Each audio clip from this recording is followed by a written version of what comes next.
yang tidak pernah menolak siapa yang minta kepadanya.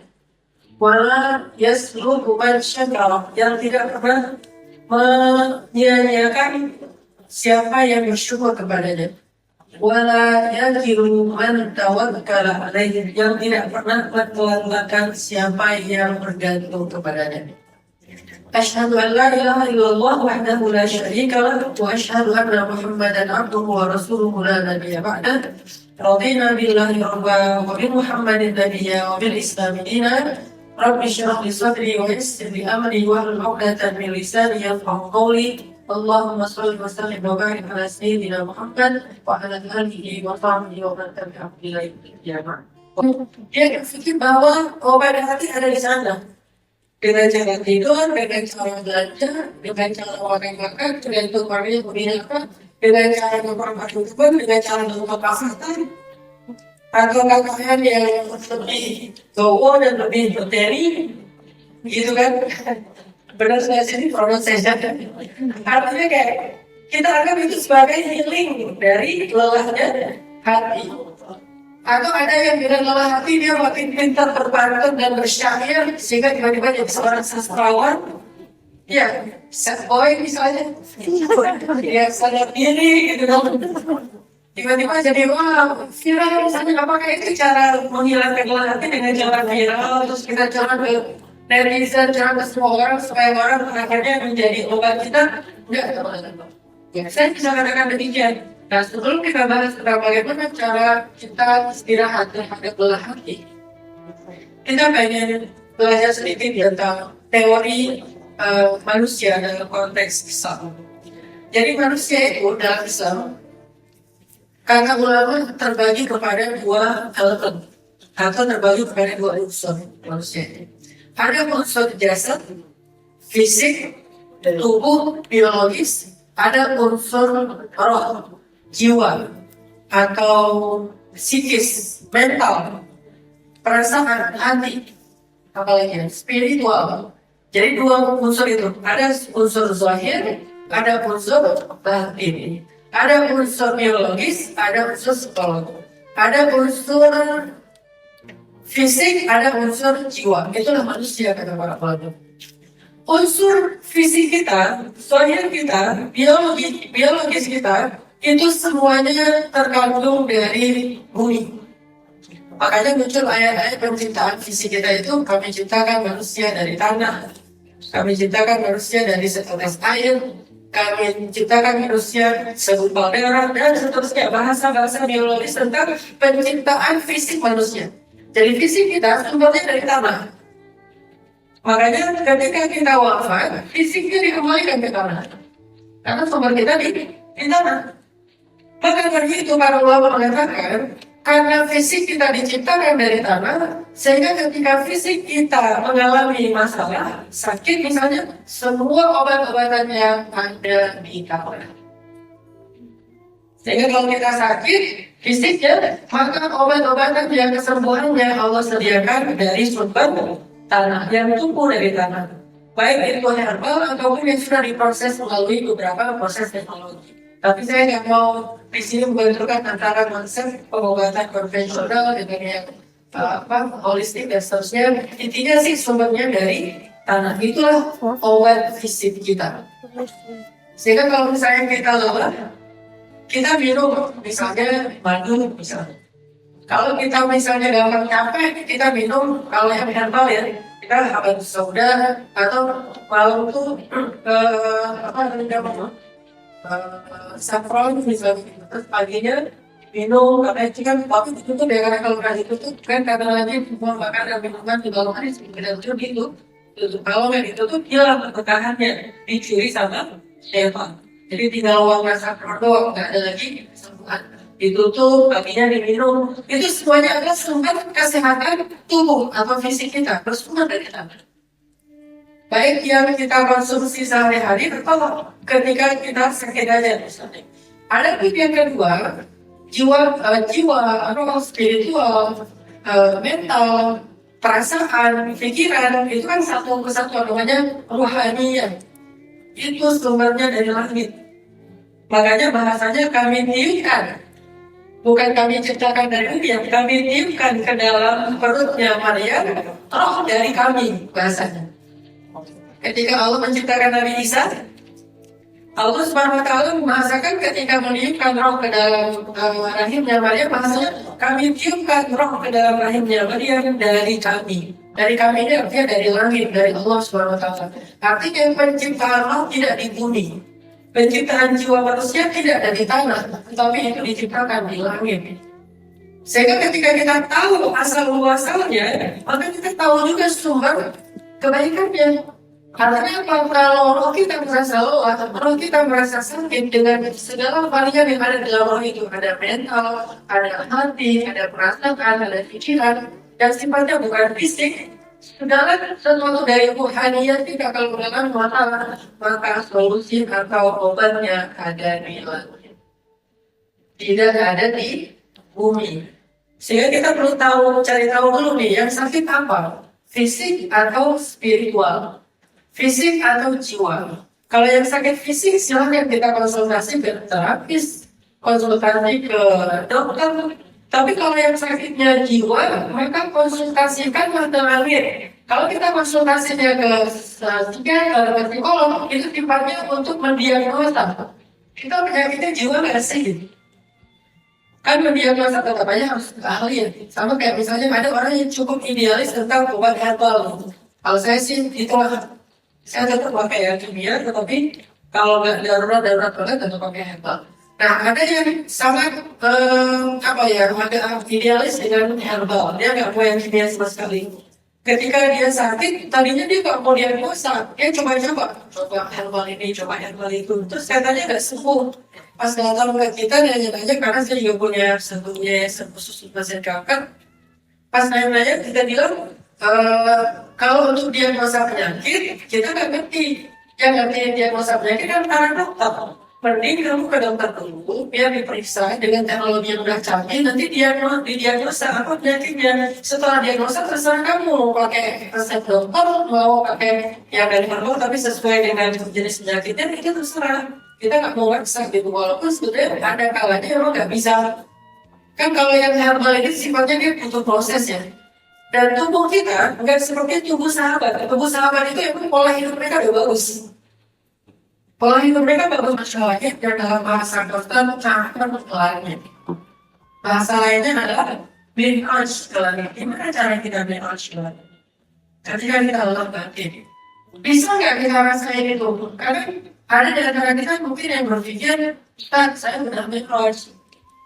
Ketika saya lagi lelah sudah sholat. Ketika saya lagi lelah sudah zikir. Tapi kok gak terasa lebih tenang Ustaz? Kok gak terasa hati saya itu mulai nyaman gitu? Kenapa kok biasa aja? Malah akhirnya saya pakai video aja, walaupun nanti pas bangun malah lagi gitu. Malah pas itu mimpi buruk misalnya. Kenapa? Nah kita pengen belajar hari ini gimana cara biar ke langit sehingga kita mendapatkan rohatul qalb, rehat yang hati. Kalau bisa syifa lima fis sudur. Karena ini kan menjadi penyembuh terhadap penyakit yang ada di dalam dada. Penyakit yang ada di dalam dada ini artinya penyakit kejiwaan atau lelah batin. Itulah yang akan kita pelajari hari ini teman-teman. Sebelum kita mulai beberapa poin-poin yang penting kita bahas, saya pengen baca dulu 1-2 ayat ya di dalam Al-Quran. Jadi teman-teman buka Quran Al-Ma'arij. Innal insana khuliqa halu'a. Sesungguhnya manusia itu diciptakan dalam keadaan berkeluh kesah. Apa maksud dari ayat ini? Maksudnya manusia itu ketika diciptakan jiwanya, ini kali ini Allah membicarakan penciptaan jiwa, bukan penciptaan raga. Innal insana khuliqa halu'a. Kalau Allah bicara tentang penciptaan raga, Allah akan bilang manusia diciptakan dengan bahasa yang ini. Sebaik-baik bentuk sempurna gitu, seimbang. Itu kalau bicara tentang raga. Tapi bila bicara tentang jiwa, Allah bilang fitrahnya manusia, jiwanya manusia itu lemah. Bukan takwim. Kalau takwim itu bisa stabil. Dari kata koma itu berdiri tegak, itu takwim. Al-Rijal Qawwamun, laki-laki itu qawwam, artinya dia lebih kuat daripada perempuan secara fisik. Tapi ini kan bicara tentang penciptaan jiwa, Allah bilang manusia itu diciptakan dalam keadaan jiwanya itu labil, berkeluh kesah, itulah jiwa manusia. Jadi yang kita perlu sadari bahwa semua kita punya potensi yang sama. Kalau kata psikolog yang saya beberapa kali diskusi, karena mereka semua orang punya potensi mental, semua orang punya potensi. Cuma ada yang kemudian karena masalah, karena itu terus potensi itu menjadi sesuatu yang berat. Karena ini kemudian dia stabil aja, karena tapi muncul sedikit lagi, dan artinya semua orang berhaluan. Berkata Allah di dalam Al-Ma'arij ayat 19, Innal insana jadi ruhul, inna ruhul insan khuliqa halu'a. Manusia itu jiwanya diciptakan dalam keadaan labil, berkeluh kesah, banyak mengeluh, halu'a, gak stabil. Inna masasyar jazmu'ah. Kalau dia diberikan ujian, dia menjadi orang yang berputus asa. Wah, itu masalah khair. Mana kalau dia mendapatkan nikmat, dia menjadi orang yang sangat tinggi, takut kehilangan. Maksud pikir di sini takut kehilangan. Jadi dikasih ujian musibah. Dia saya kayaknya itu saya susah banget ya. Orang lain udah kayak gini ya, sendromnya kayak gini ya. Dan seterusnya perlu dia. Terus akhirnya dia bisa selesai gitu. Ya udahlah, kayaknya saya gak akan pernah nikah ya. Dan diciptakannya sendiri kali. Ya udah kayaknya saya akan pernah kaya deh, kayaknya diciptakan emang susah. Ya udah kayaknya saya memang gak akan pernah sukses deh, kayaknya saya selalu gagal. Nah ini katanya dia susah. Ketika dikasih kaya, dikasih nikmat, malu takut kehilangan. Nanti kalau keboros mobil gimana? Nanti kalau hubungannya sama ini gimana? Nanti kalau suami saya selingkuh gimana? Nanti kalau istri saya bersih gimana? Nanti kalau anak saya berangkat gimana? Banyak mengeluhkan itu sesuatu yang menjadi sehingga takut kehilangan nikmat. Itu namanya manual. Pernah nggak kayak gitu? Semua kita merasa juga kayak gitu. Ketika dapat nikmat, takut kehilangan nikmat itu. Ketika nggak dapat nikmat, merasa putus asa untuk mendapatkannya. Ketika udah nikmat, tapi kehilangannya. Itulah halu'a, itulah jiwa manusia. Yang baru nikah, takut kalau misalnya nanti suaminya nggak setia. Suaminya takut kalau istrinya dilirik orang lain karena istrinya cantik misalnya. Takut kalau mereka ternyata nggak bisa survive dalam meniti rumah tangga, sehingga akhirnya di awal udah khawatir banget. Ya yang dikasih anak akhirnya berasa kayaknya kita nggak akan ditakdirkan punya anak deh, karena kita udah setahun nikah belum punya anak, udah setahun, ada yang 10 tahun, ada yang 15 tahun, dan pada akhirnya Allah berikan keturunan. Artinya inilah Yesus bukan kondisi ini selalu mengganggu perasaan kita. Dua kondisi. Ya misalnya belum dapat kerjaan. Pas belum dapat kerjaan, jasuhannya adalah, aduh saya masih jadi nganggur terus, kok saya harus mandiri, kok saya kayak adik saya udah pekerjaan kedua, udah punya penghasilan, kalau lebaran mau pulang kampung sama orang tua yang enak, terus mau kemana udah kerjaan, belum dan seterusnya, jasuhan terus. Begitu dikasih kerjaan, manual keluar gitu, kok kerjaannya kayak gini ya? Kok gak nyaman ya dengan teman di kantornya, mulai bisa cari kerjaan lain, dapat lagi resign lagi, cari kemana tapi gak pernah mendapatkan. Itu artinya apa? Manual.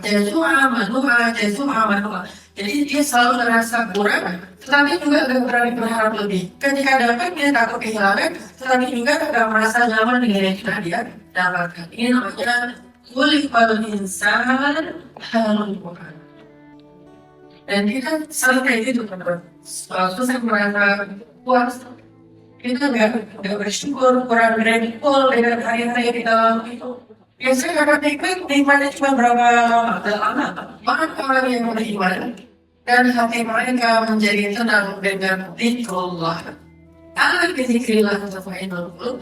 Bukankah dengan zikrullah itu hati menjadi tenang?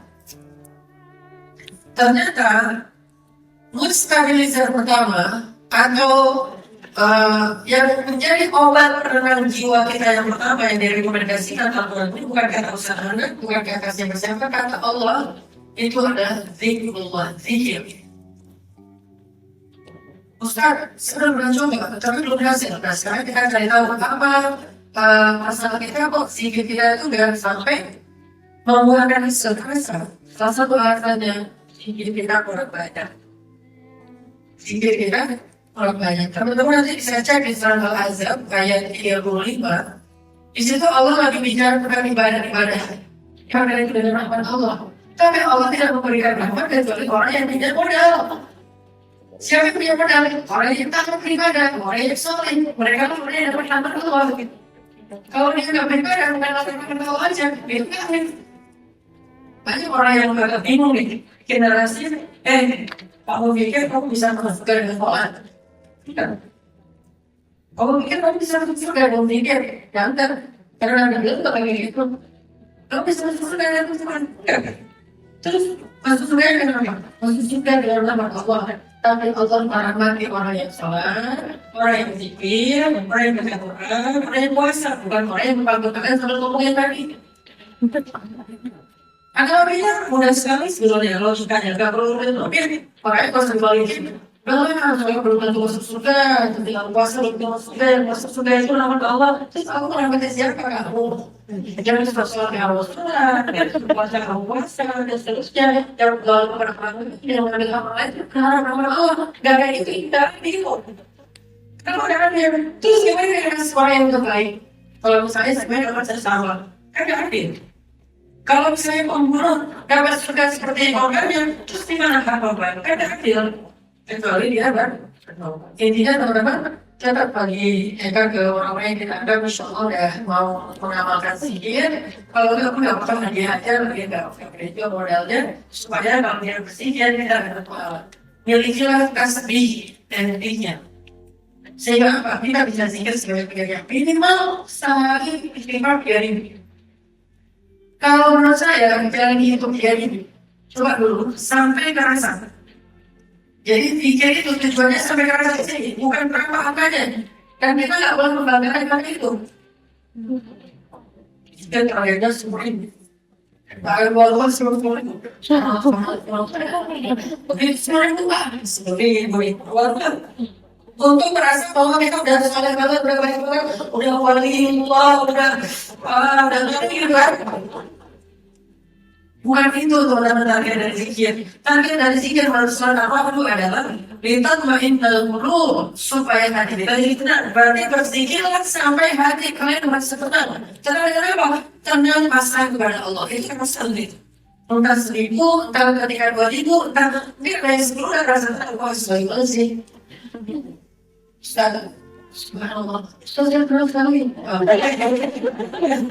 Ini kan sih kalau saya silakan bos 105.000 itu yang mau kira-kira ya tergantung bos sehari itu. Kalau hari itu dosanya banyak, istighfar 3.000 itu belum kerasa di hati. Jadi istighfar itu 10.000 baru kerasa. Alhamdulillah, kadang-kadang saya masih apa ya kayak orang yang kayak geli gitu, betul geli. Nah itu ada tanda-tanda di tubuh kita tuh ada kayak reaksinya tuh. Jadi kalau misalnya udah ngerasa yakin tenang, ngerasa kayak gitu, Allah, apalagi nanti kalau udah dalam 40 hari, itu pasti kabarnya siap buat teman-teman. Sekarang kita tahu kan, udah siap soalnya, kalau saya mati hari ini masuk surga, oke. Kalau nggak jelas nanti kayak kira udah luka-luka, di dunia itu belum susah, apalagi kita. Ya Allah, kita mati, sakit di sini, kemudian kalau mati. Karena kalau mati, kita siap. Tapi begitu kita zikirnya udah memilih kalau 40 hari dalam sehari minimal 5.000 kali, beda kita ya. Allahumma sholli ala, apalagi pakai sayyidina banyak itu. Jadi mau perlambat beberapa detik lah. Gak apa-apa, bebas. Tergantung kenyamanan, bukan biarin karena banyak benar ya. Tergantung kenyamanan. Ada kalau saya biasanya 10 pertama pakai sayyidina. Ada apa? Setelah 10 bukan ada benar. Setelah 10 pakai yang mudah karena berbagi juga baik kan. Setelah 10 saya Allah selalu Allah selalu itu 1000 apa banget. Kalau kapan lagi baca Allah kalau kapan saya itu aku baru 10 saya Allah selalu. Tapi emang bisa jadi itu paling banyak. Kalau belum mau 1000, kalau salah nggak apa-apa deh, ya ratus ribu kalau sesuatu gaji ya. Yang kena 100, 370, gak apa-apa tergantung kemampuan kita. Awal-awal selawat beres selawat baru zikir. Oh subhanallah, alhamdulillah, Allah Akbar. Tapi karena itu tidak ada di zikir supaya saya biasanya langsung ke la ilaha illallah. Kenapa la ilaha illallah? Baca nanti sebelum berzikir, baca dulu fadilah keutamaan masing-masing zikir. Apa keutamaan istighfar? Apa keutamaan dari selawat? Apa keutamaan dari la ilaha illallah? Apa keutamaan dari kalimat la haula wala quwwata illa billah? Masing-masing zikir itu ada keutamaan yang keren-keren banget loh. Saya kira sekarang ada membaca dan kita tahu kalimatnya apa misalnya nih. Saya jadi makanya. Saya belum modal soalnya, kayaknya belum modal gede ini baca. Berjam terus sih semalam tentang kali saya ada pinjol soalnya. Kalau saya sudah nggak mau. Terus kita mau makan dari modal apa modal zikir yang paling identik dengan kekayaan. Kalian tahu nggak zikir yang paling identik dengan kekayaan? La haula wala quwwata illa billah.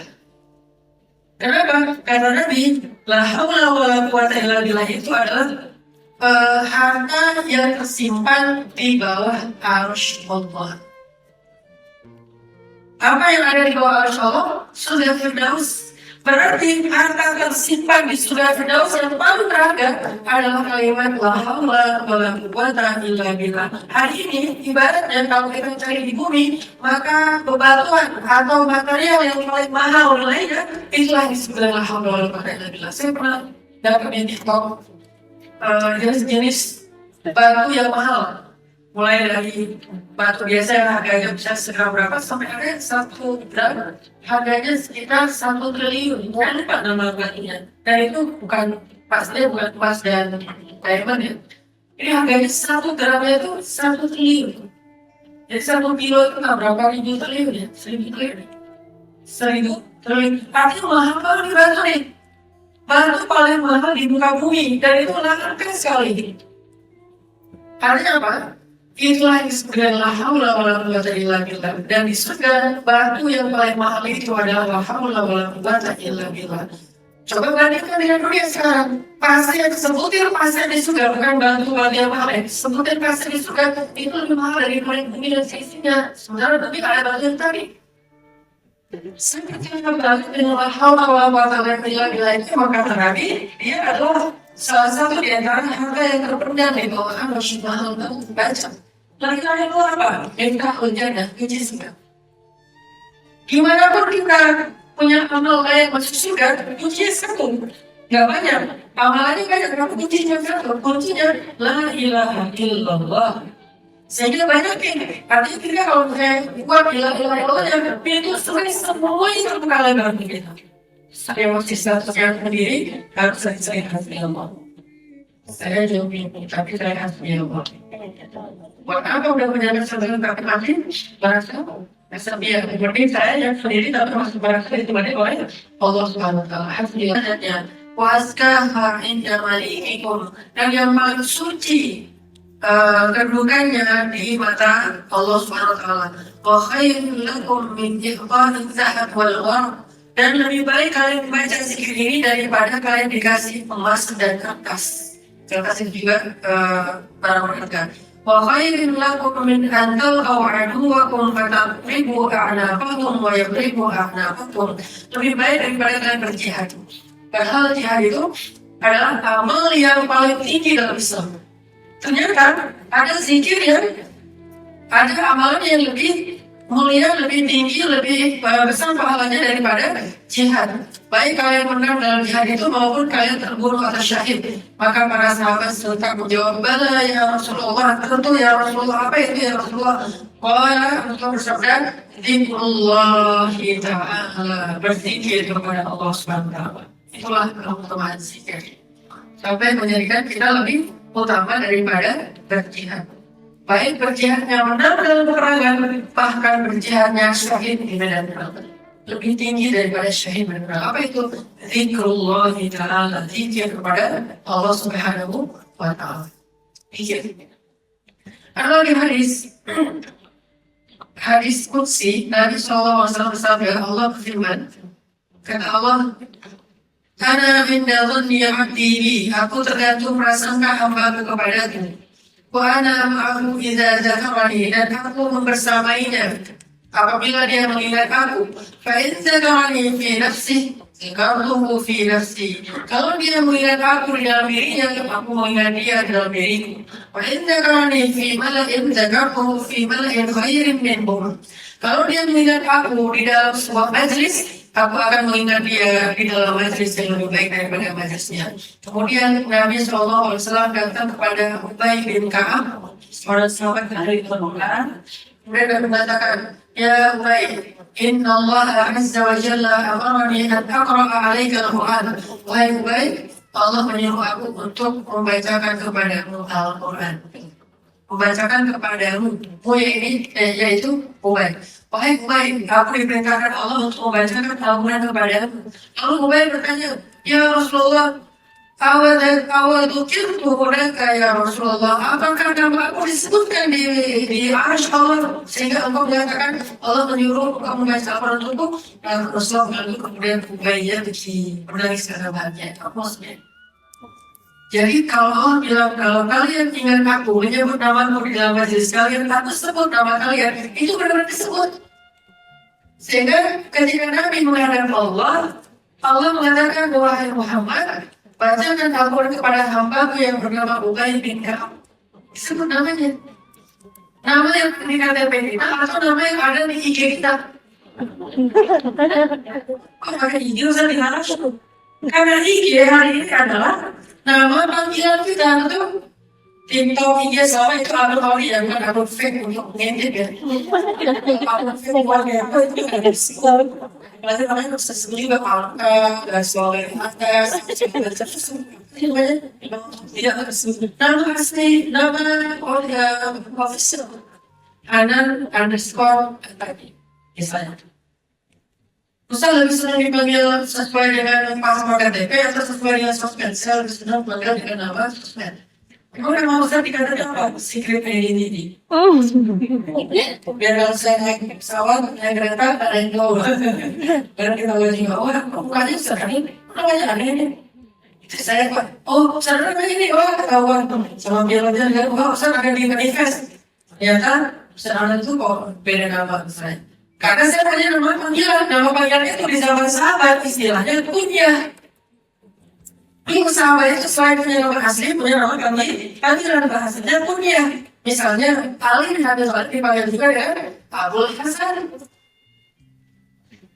Begitu juga dengan Nabi Muhammad, dia punya nama panggilan Al-Amin, Sayyidul Mursalin, Habibullah, dan banyak lagi nama beliau sebagai nama panggilan. Dulu istilahnya punya, sekarang namanya akun, sama-sama bun.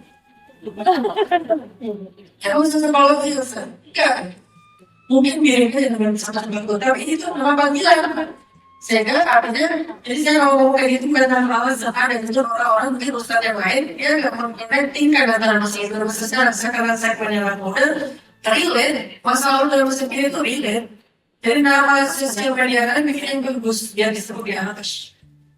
Dengan namanya adalah masakannya bahasa Arab, nama Inggris, nama Dajjal, nggak bisa disebut. Masa akun sosmed, fair ada skor tahun. Sisa. Fair ada skor tahun, skor kayak itu 2000. Punya yang benar, nama yang bisa disebut kalau kan ya udah dalam KTP. Punya nama KTP yang bisa disebut, kan akun sosmed ini sama. Ada skor kan 1-5. Yang saling temui di namanya, pakailah nama yang mengandung makna yang baik. Kalau pujian yang paling sempurna yang baik, Allah. Cuma apa yang harus baik? Dari hati. Dia mendengar dengan telinga, mendengar dengan hati. Bentuknya apa? Rasa semakin nyaman mendengar dengan Allah. Itu rasa yang kita rasakan. Sama kayak kita rasa nyaman dengan suami. Gara-gara dia begini itu langsung perlu. Oh, kamu baik banget sih, kamu pasti kan kita. Nah, kita Allah juga bikin rasa. Sehingga kayak kangen tahan. Kok baru jangan ke belakang malam sih? Rasanya kayak gitu sih.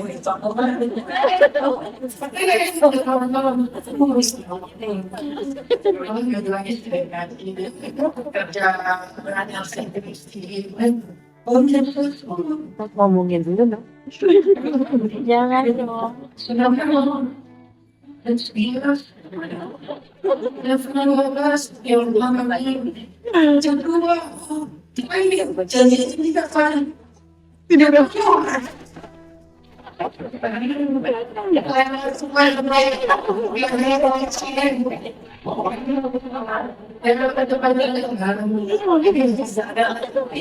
saya sekarang dari saya kapan hari ini apa bisa merasakan ini kali ini dengan ketika kalian kan pasti kita di muka Madinah itu nggak perlu kan kepikiran mau tidur semalam. Kalau di sini kita pakai kalau tidur itu jangan ada yang batal ya. Kalau bisa tuh masjid yang bisa ngomong aja tuh langsung di sini. Kayaknya gitu kan. Begitu ada apa sih tahu jawabnya. Apalagi ada subuh tuh. Kalian kan aspalan tahu sih soal enak daripada tidur kayak lebih baik daripada itu tapi susah gitu pas sholat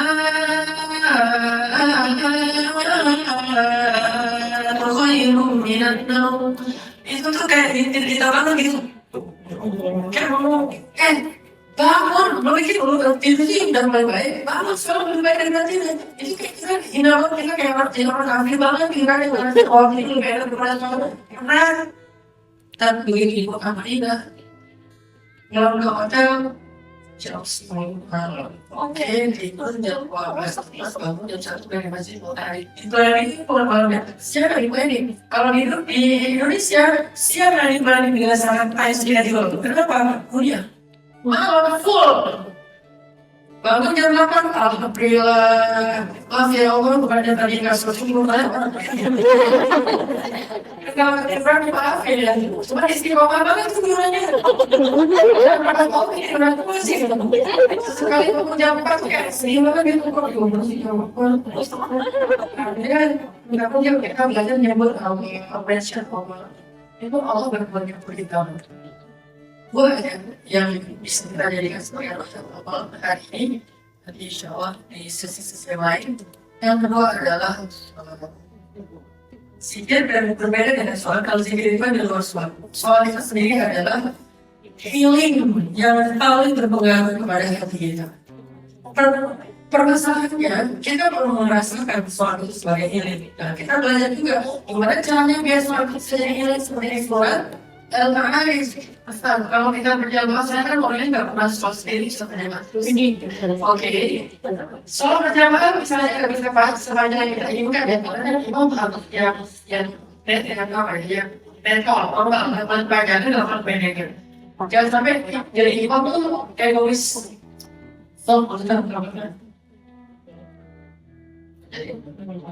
Saya mungkin kalau sampai aja harus pakai Indonesia yang sering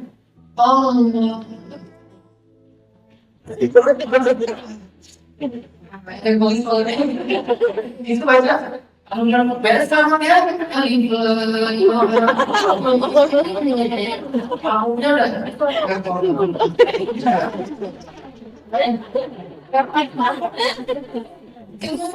udah ini sesuatu yang enggak selalu saya sebenarnya mau karena saya nggak mau kayaknya saya juga kayak bukan kalau namanya ini mungkin dari SD mau tapi tahu habis tahu nggak boleh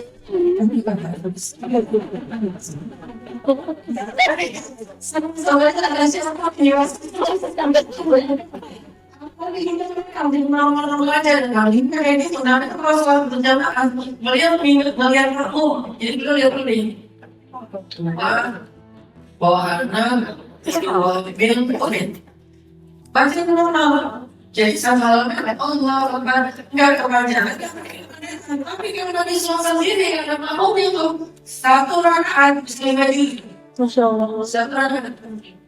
Kalau Nabi itu tahu dan dia besar seperti yang sahabat yang jadi guru Nabi siapa? Dia pernah lain lagi.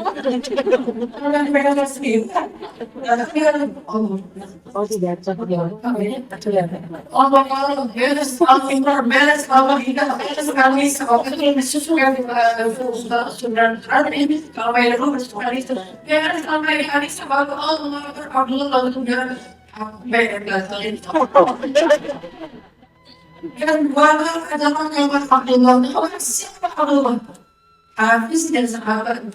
Hafiz dan sahabat. Yang Allah masalah wujud sekali dengan Hafiz. Bukan yang kita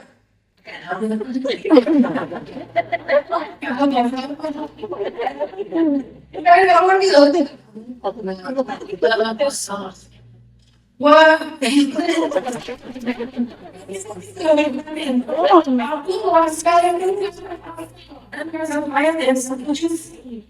itu sudah kami terus yang ada tapi mereka nggak perlu terlalu jauh mulai dari beres dia harus selesai berapa itu kan harus kayak itu kan harus menghargai harus jangan doang kayak gitu baca sekali sama mereka kayak apa beda itu beda dari kita kalau kayak gitu pegang sokong dulu yang susah apa coba Abdullah dibaca lagi sampai segini nggak ada satu huruf pun yang salah. Kalau misalnya gitu masih salah-salah masih aku juga sih ya waktu dong harus sekali hafal tapi seluruh dari orang sekarang ini kalau dimakan Nabi jangan masuk apa yang daging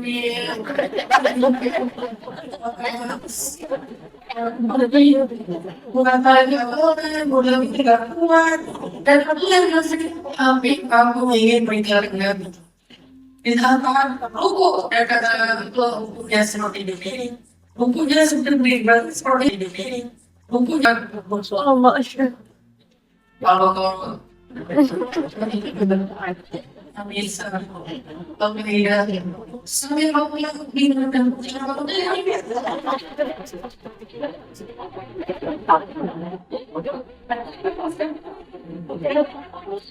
kalau mingguan bohong sebenarnya nggak sampai lagi sekarang doang udah bohong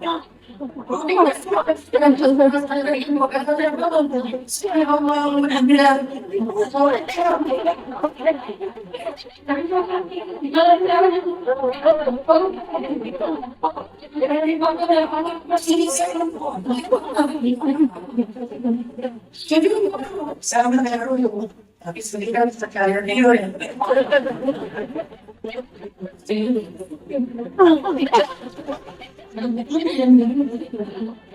Yaitu Nabi, makanya kalau melakukan Allah, alladzina hum ala sholatihim ayat itu banyak berjanda,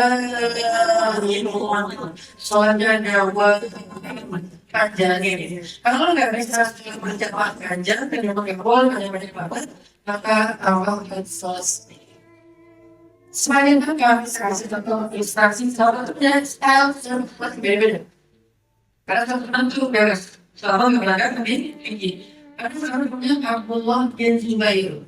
Dia terkenal sangat. Dia masih usia SD. Suatu hari di luar rumah itu berbagi sampai kita dari sekolahnya. Saking panjangnya soal Abdullah bin Zubair. Karena SD, kelas 5 SD.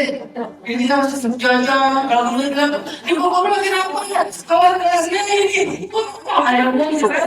Abdullah bin Zubair kalau bilang ini, ibu lagi apa? Kalian mau main-main ya? Rasulullah di sholat duha. Duhanya berbagi hingga di atas kepalanya. Berbagi banyak. Kalau kita kan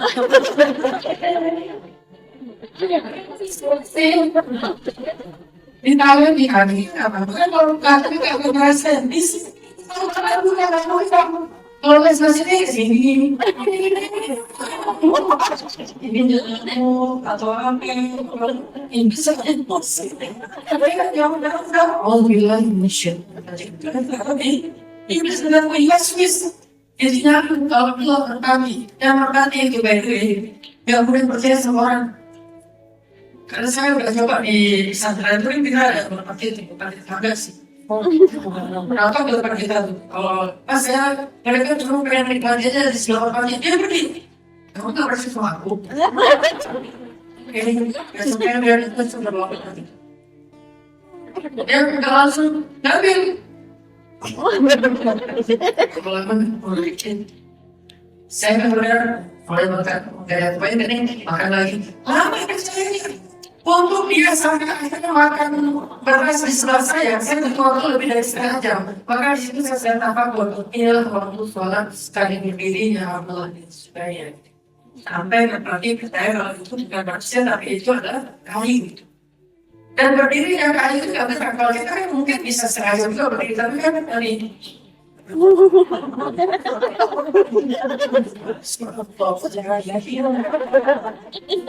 ya nggak akan percaya yang mati kalau kita lama ini setengah jam 1 jam ini loh. Yang bilang cuma berdiri ya loh. Lama banget itu sambil khusyuknya Abdullah bin Zubair sholat setengah jam sampai 1 jam nggak sedikit pun di bibirnya.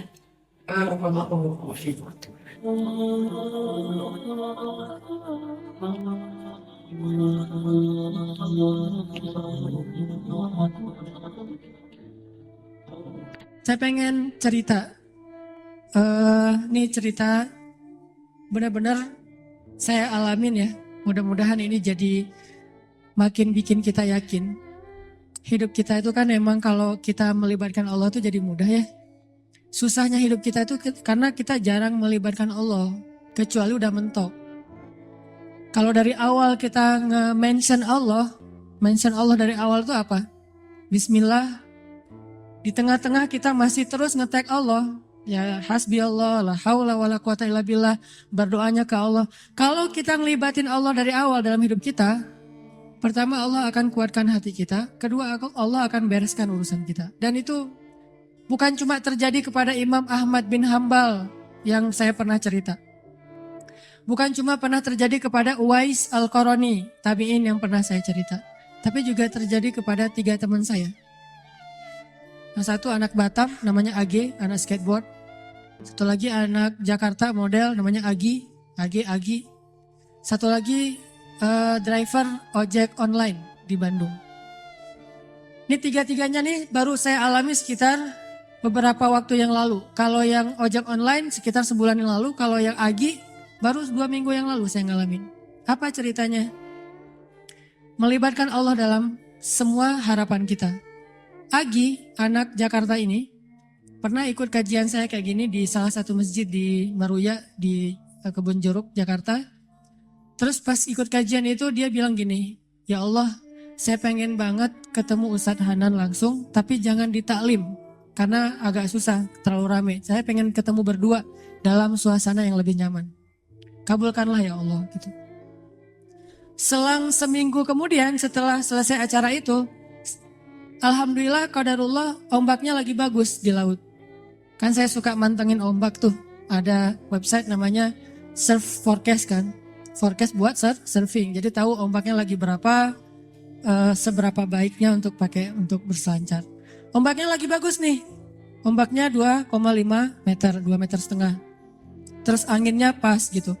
Pergilah saya ke laut, daerah Jawa Barat namanya Batu Karas, spot surfing. Saya pergi ke sana nih. Agi yang tadinya di Jakarta, ternyata memang dia orang Batu Karas, tinggalnya di Jakarta. Jarang banget pulang ke Batu Karas. Nah seminggu kemudian setelah ta'lim, dia sakit. Badannya nggak enak. Biasanya kalau cuma panas dingin, dia akan tinggal di kos-kosan. Tapi kali ini kangen pengen pulang kampung. Kenapa ya saya pengen pulang kampung? Kenapa ya ke Imam Ahmad bin Hambal gitu kan? Kenapa ya saya pengen pulang kampung? Akhirnya dia putuskan pulang ke Batu Karas. Dan sampai di Batu Karas, hari pertama dia sampai ke rumah, temannya ngajak ke pantai, kita mandi yuk, kita berenang yuk gitu kata temannya. Yuk, padahal lagi nggak enak badan tuh, diajak berenang dia mau. Berenang kalau orang sana berarti surfing, diajak surfing dia mau. Datang ke pantai, saya lagi duduk di pantai, lagi persiapan nih mau turun ke air, lagi duduk santai gitu pagi-pagi sambil ngopi dulu, sambil nggak jelas ya ngelamun tentang masa lalu. Jadi lagi duduk dulu nih di pantai nih, sambil ditaruh dengan apa papan biar nggak kena matahari. Udah ke pantai masih takut hitam, padahal udah hitam. Tiba-tiba Agi datang ngeliat dari jauh, nih kayak kenal nih siapa ya? Kayak pernah lihat, tapi biasanya kan penampilannya beda. Nih udah namanya orang lagi di pantai. Datanglah. Pas udah dekat dia bilang, Ustadz Hanan ya? Saya ngeliat, ya kenapa? Saya jemaah Ustadz Hanan di Meruya, Kebun Jeruk minggu yang lalu. Oh iya, Kebun Jeruk minggu lalu memang ada taklim. Udah kenalan dia bilang, Ustadz, minggu lalu saya baru berdoa nih. Ya Allah saya pengen ketemu Ustadz Hanan, langsung bukan di taklim, biar bisa santai banyak ngobrol. Berikanlah saya apa yang saya harapin. Dia istighfar, dia sholawat, dia doa. Nggak sampai bertahun-tahun, cuma selang seminggu. Qadarullah Allah bikin skenario, ada ombak, saya datang, dia sakit, dia datang, akhirnya ketemu di pantai, ngobrol, jadinya saya seharian cuma ngobrol doang, nggak sempat surfing. Terus aja ngobrol, curhat, dia live IG gitu, aduh, jadi ngobrol sama dia, alhamdulillah dikasih gelang batu sama dia, nih Ustadz hadiah gelang batu untuk Ustadz, alhamdulillah ya udah saya pakai. Intinya adalah coba cuma seminggu doang tuh. Dia minta ke Allah, dia melibatkan Allah, akhirnya Allah kabulkan. Bisa nggak kita dalam waktu seminggu halal dengan cara berdoa ke Allah? Ya Allah, saya lihat dia kemarin di masjid. Masjid apa ini Teh? Baitur Rahman. Cuma saya nggak berani menyapa. Saya menyapa dia lewat engkau saja ya Allah. Kalau kita yakin dan tembakan kita itu udah jago tadi, jawid imanak tujawid qira'atak kata Teh Hanin tadi. Kuatkan, jagokan diri kamu dalam yakin ke Allah, makin jawid, makin jawad, makin bagus, maka insya Allah akan kena panahan kita. Ada orang mana tadi nggak kena sama sekali, ada orang yang di jarak yang sama langsung kena. Kenapa? Udah jawid, imannya udah mantep, udah yakin gitu. Dan yakin dalam bahasa mana tadi udah profesional. Nanti insya Allah tiba-tiba entah gimana caranya nggak usah cari tahu. Karena saya juga sama Teh Hanin yang cerita tadi kita Teh Hanin maksudnya nggak mencari saya, ada saya mah mencari. Teh Hanin nggak mencari, saya sama sekali kita nggak kenal, dia nggak kenal saya.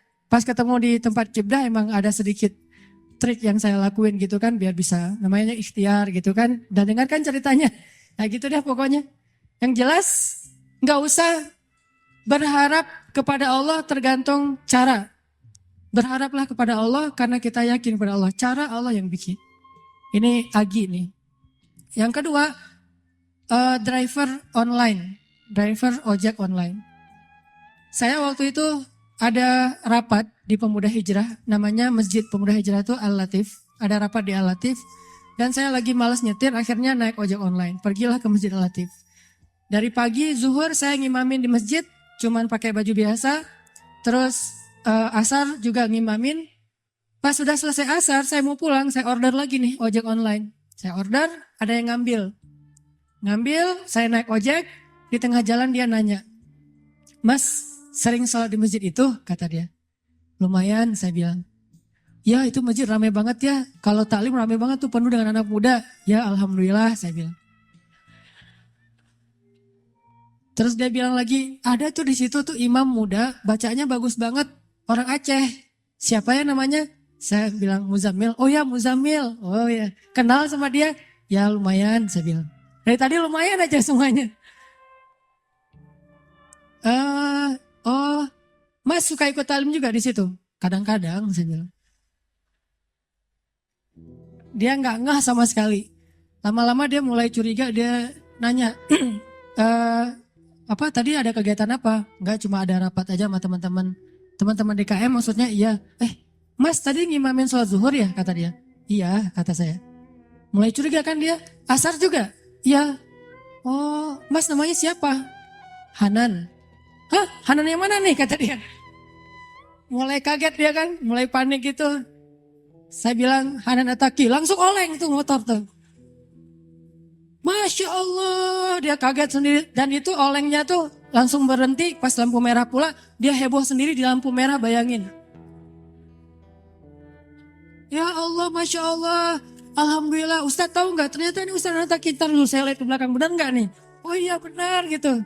Dari tadi kayak Ustadz nggak ngomong-ngomong, kata dia, Ustadz tahu nggak, sebulan ini saya selalu beristighfar, berdoa, sholawat. Ya Allah, saya pengen banget ketemu sama itu tuh satu lagi gurunya Muzammil yang ceramahnya suka di YouTube katanya. Ustadz Hanan Attaqi, saya pengen ketemu beliau tapi susah kalau di taklim. Pengen berduaan, jangan pas rame-rame. Ternyata berduaannya di atas ojek, coba. Dan itu demi Allah kisah nyata teman-teman terjadi. Jadi Imam Ahmad yang pernah kita dengar ceritanya bukan cuma terjadi di Basrah, terjadi juga di Indonesia, terjadi di Jakarta, di Bandung, Surabaya, di Kediri, di mana-mana kalau kita melibatkan sebegitu mudahnya. Padahal dua orang ini saya kira bukan ulama, bukan orang yang mungkin hijrahnya udah lama, baru juga hijrah. Tapi kenapa diperlakukan oleh Allah semudah itu? Bagi Allah orang yang sudah taubat dari dosa seperti orang yang tidak berdosa. Orang yang sudah taubat dari dosa seperti orang yang tidak berdosa. Jadi sama Allah memperlakukan dia seperti Allah memperlakukan kekasih-kekasihnya yang soleh lainnya. Jadi jangan pesimis, jangan putus asa. Kalau kita melibatkan Allah, kita akan dikuatkan. Tenang aja, udah tetap la tahzan innallaha ma'ana. Yang terakhir tadi kisah AG. AG ini anak skateboard dari Batam. Dia itu kerja di sebuah perusahaan swasta di Batam, IO gitu. Dia pertama dapat hidayah itu dengerin istrinya dengar booster di YouTube. Mah dengerin apa tuh booster? Ini ada ustadz katanya juga senang main skate walaupun gak bisa sih, cuma senang nemenin doang. Oh mana karena dia senang memang anak skate jadi ngelihat gitu. Oh ini ustadznya, coba dengerin lagi. Oh kirain tadi cewek. Biasalah kayak gitu Maya, gatok jenggotan gini. Udah gitu, oh gimana coba dengerin, nangis. Selama ini dia udah belasan tahun gak sholat. Jangankan sholat sendiri, jangan sholat ke masjid, sholat sendiri aja gak pernah. Bahkan sholat Idul Fitri aja gak pernah. Kan kalau kita minimal sholat Idul Fitri ya, setahun 2 kali lah ya. Walaupun masbuk itu juga. Kenapa masbuk? Kebiasaan kalau Jumatan datangnya kalau khutbahnya udah selesai. Nah Idul Fitri, Idul Adha mah khutbahnya selesai sholat. Wah masih khutbah, ntar aja deh kalau udah selesai. Begitu datang orang udah pada pulang. Loh kok gak sholat sih? Sholat Idul Fitri itu sebelum khutbah. Ini salah dia. Dia gak pernah sholat sama sekali. Tapi tiba-tiba nangis jadi kayak sadar dapat hidayah gitu. Tapi saya pikir emang bukan cuma dia yang dapat hidayah dengerin booster. Saya juga dengerin booster diri sendiri kayak dapat hidayah gitu. Oh benar juga ya kata Ustadz ini. Kok saya dapat hidayah? Kata saya sendiri tuh. Kan ada ceramah saya misalnya sebutlah Allah itu maha baik, Allah segala macam. Saya pas dengar, ya Ustadz itu benar juga dia ngomonginnya tuh. Akhirnya saya dapat hidayah dari diri sendiri. Dia dapat hidayah. Setelah dia dapat hidayah, diam-diam dia sholat. Dia wudhu, gak mau ketahuan sama keluarganya. Dia tutup pintu, dia sholat di dalam kamar. Jarang-jarang kamarnya dikunci. Pas istrinya mau ngeliat ke dalam rumah, dalam kamar, diketok-ketok kok gak dibukain. Pas udah selesai dia sholat langsung buka-buka pura-pura tadi ketiduran gitu. Dia gak mau ketahuan lagi sholat. Setelah sholat dia berdoa, ya Allah Ustadz itu udah bikin saya sadar. Saya pengen banget ketemu beliau. Beri saya jalan ya Allah. Hari dia berdoa, besoknya dia ketemu dengan atasannya. Dia bilang, Pak boleh saya minta izin. Padahal dia jatah cutinya udah habis tuh. Gak ada dapat jatah cuti lagi. Atasannya nanya, izin kemana? Saya mau ketemu Ustadz saya di Bandung. Ini orangnya, saya dengar booster dari dia, jadi saya sadar. Oh ya udah, kamu cuti sesuka kamu deh, kata atasannya. Dimudahin, butuh uang saku, dikasih uang saku, berangkat dia ke Bandung, dan dia datang ke hari Rabu taklim saya yang rutin di Bandung itu yang di Masjid TSB Trans Studio, ketemu langsung dengan saya dan alhamdulillah Ustadz, mudah banget ya kalau kita menuju ke Allah. Yang susah itu kalau kita menjauh dari Allah. Tapi kalau menuju ke Allah dipermudah, banyak banget urusan yang dipermudah. Saya malah dapat uang saku, saya malah dapat kayak bonus dari atasan saya. Keluarga saya alhamdulillah sekarang jadi lebih baik setelah saya berhijrah. Dan saya pengen ketemu dengan Ustadz, dimudahin banget. Ini lihat bukti. Bukan karena saya orang soleh, enggak. Kesolehan kita hanya Allah yang tahu. Tapi karena kita yakin sama Allah. Karena kita melibatkan Allah. Terus kenapa galau, kenapa khawatir, kenapa enggak tenang? Kalau kita bisa melibatkan yang maha kuasa dalam segala urusan kita. Jadi itu teman-teman, coba buktiin deh. Kalau teman-teman yang lain di tempat yang tadi saya ceritain udah membuktikan, kita pasti bisa lebih dari itu. Bukan hanya ketemu Ustadz, tapi juga ketemu dengan pasangan kita, menemukan rezeki yang halal untuk kita, apapun kebaikan.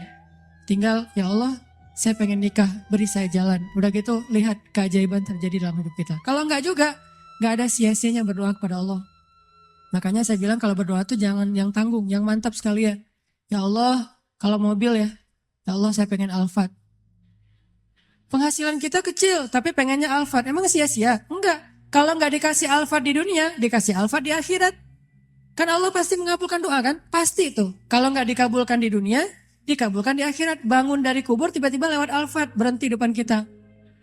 Ini mobil siapa? Ayo kita ke Padang Mahsyar lewat pakai Alphard gitu. Udah ada drivernya. Mereknya bukan Toyota tapi mereknya Cahaya. Merek baru nih. Belum dijual di Indonesia. Mereknya Cahaya. Kendaraan Cahaya yang lebih nyaman adalah Alphard. Jalan ke Padang Mahsyar. Kenapa saya dapat kendaraan ini ya Allah? Karena dulu kamu pengen banget punya mobil Alphard di dunia. Tapi aku tidak memberikannya di dunia karena itu tidak baik untuk kamu. Tapi aku berikan di akhirat. Apa sia-sianya berdoa kepada Allah? Jadi tetap ar-raja ilallah, berharapnya hanya ke Allah. Dan itulah obat untuk segala kegalauan. Orang gak bakalan kecewa kalau bersandar kepada Allah. Itu gak bakalan. Bahkan kita bisa bilang mustahil. Mustahil seseorang itu kecewa gara-gara berpegang, bersandar, menyerahkan dirinya kepada Allah. Itu mustahil. Bukan seperti itu sunnatullah. Karena siapapun yang berserah diri kepada Allah, maka dia telah berpegang kepada tali yang paling kokoh.